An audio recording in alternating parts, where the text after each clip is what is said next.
जय हिंद। नमस्कार फ्रेंड्स, ज्योति क्लासेस में आप सभी का एक बार फिर से स्वागत है। हेलो दोस्तों, कैसे हैं आप सभी? आई होप आप सभी बहुत ही अच्छे होंगे, स्वस्थ होंगे, स्टडी अपनी कंटिन्यू कर रहे होंगे। चलते हैं हमारी आज की मॉर्निंग की क्लास की तरफ। सभी को सुप्रभात, गुड मॉर्निंग। देखते हैं आज के दिन क्या है कुछ खास। आज है 2 सितंबर और 2 सितंबर के बारे में हम चर्चा करते हैं कि आज के दिन कौन सा दिवस मनाया जाता है। देन चलते हैं हमारी क्लास की तरफ। बट उससे भी पहले चैनल पर फर्स्ट टाइम विजिट किए हैं, चैनल को लाइक शेयर और सब्सक्राइब करें, अपना फीडबैक हमें दें और इस क्लास को हमारे जितने भी लर्नर्स हैं उन सभी के पास शेयर करें ताकि वो भी हमारे साथ जुड़ के अपनी स्टडी कंटिन्यू कर सकें। तो चलिए स्टार्ट करते हैं आज की क्लास विदाउट टाइम वेस्ट किए। देखते हैं 2 सितंबर को कौन सा दिवस मनाया जाता है। तो ध्यान दीजिएगा, 2 सितंबर को विश्व नारियल दिवस, कौन सा? विश्व नारियल दिवस, यानी कि वर्ल्ड कोकोनट डे के रूप में मनाया जाता है। इस दिवस को मनाने का उद्देश्य क्या है? आखिर क्यों 2 सितंबर को विश्व नारियल दिवस मनाया जाता है? तो यह दिन नारियल के महत्व, पोषण मूल्य और विभिन्न उद्योगों में इसके उपयोगों के बारे में जागरूकता बढ़ाने के लिए मनाया जाता है। यह दिन एशियाई और प्रशांत नारियल समुदाय यानी कि एपीसीसी की स्थापना के उपलक्ष्य में भी मनाया जाता है। आई होप आपको अच्छे से समझ में आ गया होगा विश्व नारियल दिवस और इसको मनाने के उद्देश्य क्या क्या है, किस लिए यह मनाया जाता है। अब चलते हैं हमारी क्लास की तरफ। तो आज की क्लास में हम करेंगे क्या? गृह प्रबंधन यानी कि होम मैनेजमेंट, जिसके अंतर्गत हम करेंगे नियंत्रण यानी कि कंट्रोलिंग क्या होता है, इसके बारे में हम चर्चा करेंगे। ध्यान दीजिएगा, कंट्रोलिंग यानी कि नियंत्रण हम देख रहे हैं गृह प्रबंधन प्रक्रिया के चरण के अंतर्गत। 4 चरण हमने देखे थे। कौन सा? पहला प्लानिंग अर्थात आयोजन, दूसरा हमारा संगठन ऑर्गेनाइजेशन, जिसको हमने देख लिया, तीसरा चरण है हमारा नियंत्रण यानी कि कंट्रोलिंग, और लास्ट जो बचेगा मूल्यांकन अर्थात इवैल्यूएशन। तो हमने 2 चरण तो हमने पढ़ लिए। हमने प्लानिंग क्या होता है, उसके उद्देश्य क्या होते हैं, हम प्लानिंग क्यों मनाते, ये सारी चीज़ें हमने देख ली। संगठन क्या होता है, ऑर्गेनाइजेशन क्या है, ऑर्गेनाइजेशन की परिभाषा हमने देख ली, उसका अर्थ देख लिया, उसका उद्देश्य क्या है, ये सारी चीज़ें तो हमने पढ़ ली। और अब हम देखेंगे नियंत्रण यानी कि कंट्रोलिंग क्या होता है। तो आई होप आपको समझ में आ गया होगा कि हम क्या पढ़ने वाले हैं। प्रीवियस क्लास में फ्रेंड्स हमने देखा था संगठन के बारे में। जी हाँ, हमने संगठन अर्थात ऑर्गेनाइजेशन के बारे में चर्चा की थी। ऑर्गेनाइजेशन का मीनिंग जाना था, ऑर्गेनाइजेशन की डेफिनेशन देखी थी, इसका महत्व देखा था है, और ऑर्गेनाइजेशन के कितने चरण होते, ये सारी चीज़ें हमने प्रीवियस क्लास में कवर किया था। तो आई होप आपने इस क्लास को देखा होगा। स्टडी इवनिंग में ही हमारी ये क्लास कंप्लीट हुई थी। नहीं देखा है तो प्लेलिस्ट में जाइए, वहाँ से ईजिली आपको ये क्लास मिल जाएगी और वहाँ से आप अपने डाउट्स क्लियर कर सकते हैं। अब चलते हैं आज की क्लास की तरफ। देखते हैं नियंत्रण कंट्रोलिंग, इसके बारे में हमने पहले भी चर्चा किया है जब हम अपनी सीरीज़ कर रहे थे क्लास 6 से 12, उसमें भी हमने ये सारी चीज़ें पढ़ी हुई थी। जो भी हमारे पुराने व्यूवर्स हैं उनको पता ही होगा, और जो अब नए हमारे साथ जुड़े हैं, अभी फर्स्ट टाइम चैनल पर विजिट किए हैं, तो आप भी जाकर के सीरीज़ देखिए। मैंने कितनी बार बोला है, जिसको बेसिक से होम साइंस पढ़ना है, बिल्कुल भी होम साइंस का नॉलेज नहीं है, आप जाइए सीरीज़ देखिए। क्लास 6 से 12 ज्योति क्लासेस के नाम से आपको क्लासेस वाइज सीरीज़ प्रोवाइड कराई गई हैं। आप वहाँ से जा करके देख सकते हैं और अपने कॉन्सेप्ट क्लियर कर सकते हैं। इससे आपका बेसिक्स बहुत स्ट्रांग हो जाएगा। तो ये तो हमने कुछ बातें कर ली अपनी सीरीज़ के बारे में जो कि आपको पता होना चाहिए। देखते हैं आज का टॉपिक हमारा कंट्रोलिंग यानी कि नियंत्रण। प्रबंधन प्रक्रिया का तीसरा महत्वपूर्ण चरण क्या है? नियंत्रण। कौन सा चरण है? तीसरा, नियंत्रण। इसके अंतर्गत संगठन को कार्य रूप में परिणत किया जाता है।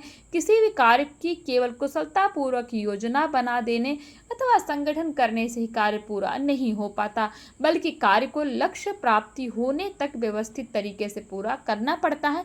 योजना को क्रियान्वित होते समय कई समस्याएं आती हैं जिन्हें दूर करना जरूरी होता है। आवश्यकता अनुसार कई परिवर्तन करने पड़ते हैं। आवश्यक सुझाव तथा निर्देश द्वारा योजना को पूर्व निश्चित कार्यक्रम के अनुसार चलाया जाता है ताकि पूर्व निर्धारित लक्ष्यों की प्राप्ति हो सके। इसी कार्य प्रबंधन प्रक्रिया यानी कि वर्क मैनेजमेंट प्रोसेस को ही क्या कहते हैं?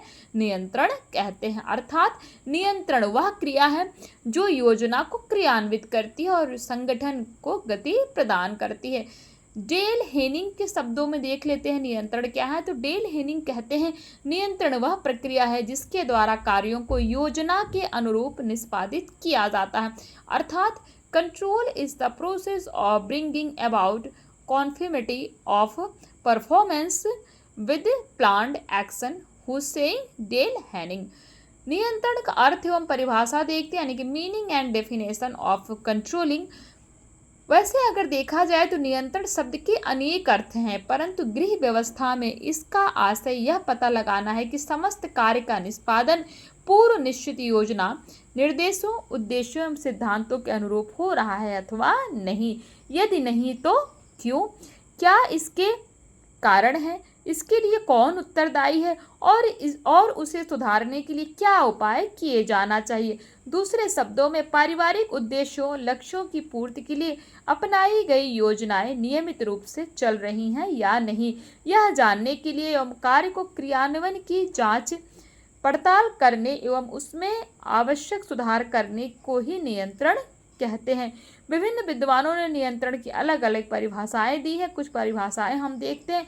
पहले है हेनरी फेयोल के अनुसार, तो नियंत्रण से आशय यह जांच करने से है कि क्या प्रत्येक कार्य स्वीकृत योजनाओं, दिए गए निर्देशों तथा निर्धारित नियमों के अनुसार हो रहा है या नहीं।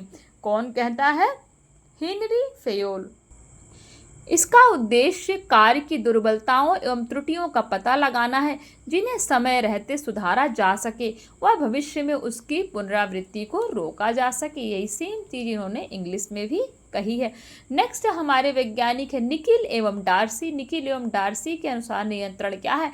तो निकिल एवं डार्सी कहते हैं यह एक ऐसे यंत्र के समान है जो कि योजना को इच्छित परिणामों तक पहुंचाने हेतु दिशा प्रदान करती है। खुद से निकिल डार्सी कहते हैं it acts as a device to channel activity in the direction of the desired result. तीसरे जो वैज्ञानिक है जॉर्ज आर टेरी के अनुसार, जॉर्ज आर टेरी क्या कहते हैं नियंत्रण को? तो ये कहते हैं नियंत्रण का अर्थ यह निर्धारित करना है कि क्या किया जा रहा है, अर्थात कार्यों का मूल्यांकन करना और आवश्यकता महसूस किए जाने पर उनमें सुधार संबंधी कार्रवाई करना है, ताकि योजना अनुसार कार्यों का निष्पादन हो सके, यानी कि कार्य को संपन्न किया जा सके। नंबर 4 है मेरी कुसिंग नाइल्स के शब्दों में, तो नियंत्रण नियोजन का पक्ष एवं प्रतिरूप होता है। जहां नियोजन मार्ग निर्धारित करता है, वहां नियंत्रण उस मार्ग से विचलन पर नजर रखता है तथा पूर्व निश्चित अथवा उचित रीति से परिवर्तित मार्ग पर वापस आने की क्रिया का समारंभ करता है। उपरोक्त परिभाषाओं के आधार पर यह कहा जा सकता है कि पूर्व निर्धारित लक्ष्यों व उद्देश्यों की प्राप्ति के लिए जो कार्य योजना अनुसार किया जा रहा है, सही तरीके से सही समय पर हो रहा है अथवा नहीं। यदि नहीं तो क्यों, क्या बाधाएं आ रही हैं, क्या त्रुटियां, कमियां रह गई थी, उन सभी कमियों, बाधाओं को यथासंभव दूर करने का कार्य को पुनः शुरू करने से है, जिसे नियंत्रण कहते हैं। नियंत्रण द्वारा प्रत्येक नियोजनकर्ता योजना की प्रत्येक सूचना रखता है, पूर्व निश्चित कार्यक्रम से चालू योजना के कार्यक्रमों की तुलना करता है, विचलनों का निरीक्षण करता है और आवश्यक परिवर्तन द्वारा उसे सुचारू रूप से चलाता है। इसका अर्थ यह कदापि नहीं समझा जाए कि दूसरों पर हावी होना ही क्या है, नियंत्रण है। बड़े बड़े उद्योगों, कल कारखानों में आयोजनकर्ता तथा योजना को संपादित करने वाले व्यक्ति अलग अलग होते हैं। आयोजनकर्ता यानी कि जो प्लानर होता है, केवल योजना बनाने का काम करता है। दूसरे अधीनस्थ कर्मचारी, कार्यकर्ता उसे क्या करते हैं, क्रियान्वित करते हैं, यानी कि जो योजना बनाई जाती है उसको क्रिया के रूप में करते हैं। यहाँ आयोजनकर्ता को यह देखना आवश्यक हो जाता है कि कार्य योजना अनुसार हो रहा है या नहीं, वह उसका निरीक्षण करता है। परंतु घरों में गृहिणी ही योजनाकर्ता एवं कार्यकर्ता दोनों होती है। वही योजना बनाती है, क्रियान्वित करती है, उस समय और परिस्थिति के अनुसार उसमें आवश्यक परिवर्तन भी करती है। उदाहरण, दोपहर के भोजन में गृहिणी ने दाल, चावल, रोटी, पालक पनीर की सब्जी, दही, बड़े, सलाद, पापड़ बनाने की योजना बनाई थी, परंतु बाजार में पालक या पनीर नहीं उपलब्ध होने से वह पालक पनीर के स्थान पर आलू गोभी की सब्जी बना देती है अथवा दही बड़े की जगह पर आलू प्याज के पकौड़े बना देती है, क्योंकि बड़े बनाने हेतु दालें पिसी हुई नहीं थी अथवा दही ठीक प्रकार से जम नहीं पाया था। अर्थात योजना से ध्यान दीजिएगा, अर्थात योजना में मामूली सा हेर फेर व परिवर्तन करना पड़ता है। इससे परिवार गृहिणी को विशेष हानि नहीं होती है, अतः घरेलू स्तर पर नियंत्रण का उतना महत्व नहीं होता। योजना पर परिवर्तन कर कार्य को समय से पूरा करना नियंत्रण के अंतर्गत ही आता है। कामकाजी महिला को जिंदगी में यह प्रक्रिया अनजाने में अनचाहे होती रहती है, क्योंकि उसे समय पर नौकरी करने कार्यस्थल पर जाना पड़ता है, वहाँ के उत्तरदायित्वों को निभाना पड़ता है, फिर घर के सारे कार्य निपटाने पड़ते हैं। इनमें से जो महत्वपूर्ण होते हैं उनका निपटारा पहले करती है, बाद में कम महत्वपूर्ण कार्यों को पूरा करती है। अतः घरों में नियंत्रण की प्रक्रिया का सरलता से अनुभव नहीं किया जा सकता। हाँ, सोच समझकर बनाई हुई योजना में कम से कम परिवर्तन करने पड़ते हैं। शिक्षित एवं अनुभवी व्यक्ति द्वारा तैयार योजना में परिवर्तन नहीं के बराबर होता है तथा वांछित सफलता मिलती है। तो ये तो हमने देखा है नियंत्रण की परिभाषा, कुछ उदाहरण देखे जिससे आपको अच्छे से नियंत्रण समझ में आ गया होगा। नियंत्रण की विशेषता क्या है, यानी कि कैरेक्टरिस्टिक्स ऑफ कंट्रोलिंग। पहला है नियंत्रण एक क्या है, प्रबंधकीय कार्य है। नंबर 2, नियंत्रण एक सतत चलने वाली प्रक्रिया है। नंबर 3, नियंत्रण तथ्यों पर आधारित होता है। नंबर 4, नियंत्रण एक संपूर्ण पद्धति है। नंबर 5, नियंत्रण हस्तक्षेप से भिन्न है। नंबर 6, नियंत्रण सकारात्मक एवं नकारात्मक दोनों होता है। नंबर 7, यह प्रबंधन के सभी स्तरों पर लागू होता है। नंबर 8, नियंत्रण नियोजन पर आधारित होता है। और नंबर 9, नियंत्रण का क्षेत्र क्या है, व्यापक है, यानी कि control has a wide scope. तो ये हमने देखे क्या नियंत्रण की विशेषताएं। अब इनको डिटेल में भी कवर कर लेते हैं। देखते हैं पहला जो है नियंत्रण की विशेषता, नियंत्रण एक प्रबंधकीय कार्य है, यानी कि कंट्रोल इज मैनेजमेंट वर्क। कैसे, इसमें यह देखा जाता है कि वर्तमान कार्य पूर्व निर्धारित योजना अनुसार चल रहा है या नहीं। किसमें, नियंत्रण एक प्रबंधकीय कार्य के अंतर्गत। नंबर 2, नियंत्रण एक सतत चलने वाली प्रक्रिया, अर्थात कंट्रोल इज कंटिन्यूअस प्रोसेस। व्यक्ति जीवन पर्यंत लक्ष्यों की प्राप्ति हेतु योजनाएं बनाता है, वह उसे क्रियान्वित करता है।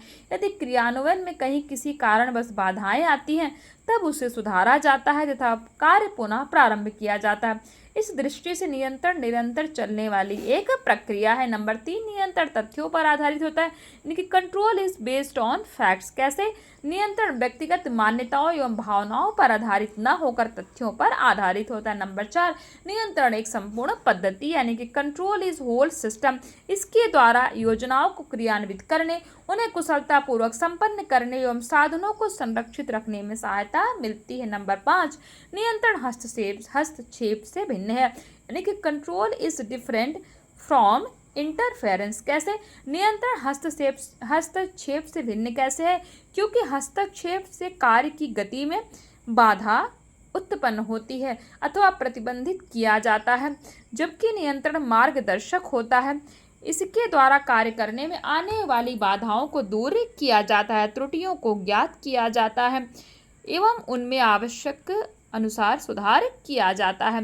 नंबर 6, नियंत्रण सकारात्मक एवं नकारात्मक दोनों होता है, यानी कि control is both positive and negative. समय एवं परिस्थिति के अनुसार योजना में परिवर्तन करने की संभावना रहती है ताकि लक्ष्य प्राप्ति विचलित ना होने पाए, यानी कि रुक ना पाए। तो ये तो हमने देखा नियंत्रण सकारात्मक एवं नकारात्मक दोनों ही कैसे है। 7वां देखते हैं विशेषता।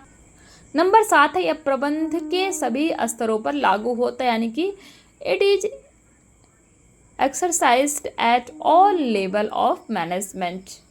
नंबर 8, नियंत्रण नियोजन पर आधारित होता है, यानी कि control is based on planning. कैसे, नियोजन के अभाव में नियंत्रण का कोई अस्तित्व नहीं है। नियोजन द्वारा भावी क्रियाओं एवं उनके प्रभावों को निर्धारित किया जाता है, जबकि नियंत्रण का कार्य यह देखना होता है कि कार्य उन निर्धारित क्रियाओं एवं प्रभावों के अनुरूप हो रहा है या नहीं। नंबर 9, नियंत्रण का क्षेत्र व्यापक, यानी control has a wide scope. कैसे, नियंत्रण का क्षेत्र व्यापक है क्योंकि नियंत्रण न केवल मानवीय क्रियाओं का किया जाता है अपितु सामग्री, यंत्र, पूंजी, उत्पादन, क्रय विक्रय आदि सभी पर किया जाता है।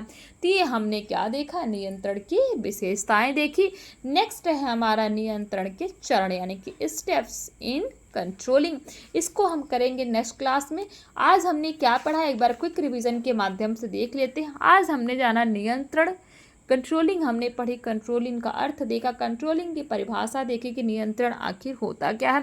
साथ ही साथ हमने जो है नियंत्रण की विशेषताएं देखी। तो ये सारी चीज़ें फ्रेंड्स हमने आज की क्लास में की। नेक्स्ट क्लास में हम करेंगे नियंत्रण के चरण।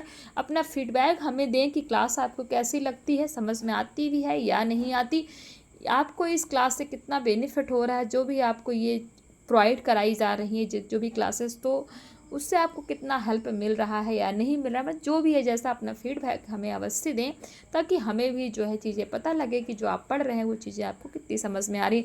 और आप सभी से रिक्वेस्ट है, जब भी आप क्लास देखते हैं, कोई भी क्लास देखते हैं, कोई भी वीडियो देखते हैं ना, तो वीडियो को फॉरवर्ड कर करके मत देखा करिए। आप सभी से रिक्वेस्ट है, वीडियो को वॉच करिए, पूरा वॉच आउट करिए, एटलीस्ट 1-2 वीडियो तो पूरा वॉच आउट करिए। देखिए चीज़ें समझ में आ भी रही हैं या नहीं।